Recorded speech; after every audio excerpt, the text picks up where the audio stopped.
So here is a look at the 2015 Burton Barracuda.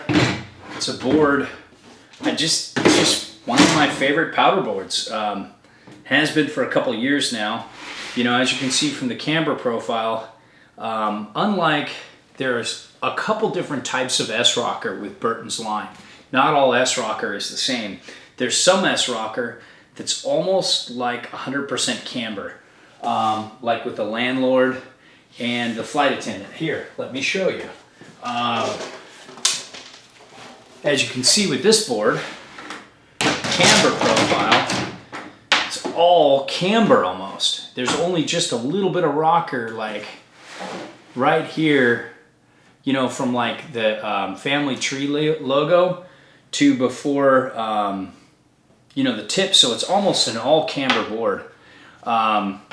Where now, I put this back, this is just, oh, let me get that. This is just camber from about here to here. It's just all off the tail. Then the rocker starts here, like here or somewhere around here, all the way up. So you just got so much rocker. Like, take a look here. It's really just about like, and it almost feels like a flying V board. Like, you know, there's so much rocker here that it actually brings the tip and tail up in the back, but it actually gives a pretty stable ride because you've got all that camber on the tail. It actually kind of rides like this with this sticking up. But you know, it's definitely a different board. That's why it's not as good on groomers as the other Flying V, I mean not Flying V, S-Rocker Tech boards like the, you know, the flight attendant and the landlord, because they're almost all camber. They kind of more are like camber boards. They're probably only like, you know, this much rocker in the tip and tail, but they're tapered and directional and, you know, got other ways that they'll float well. But this is just the easiest floating. And I just love that it has pop off the tail, but just effortless float. It's set way the fuck back, as you can see, and it's just got a fun, surfy, kind of like a shortboard surfy feel. Like this, I'd ride a 157. That's kind of my thing for this sizing. Sometimes I go up to a 61 or 65 for fun, but it doesn't really fit my shoe size, and it's a little slower turning, where this thing is just so slashy. Like, I used to surf a lot,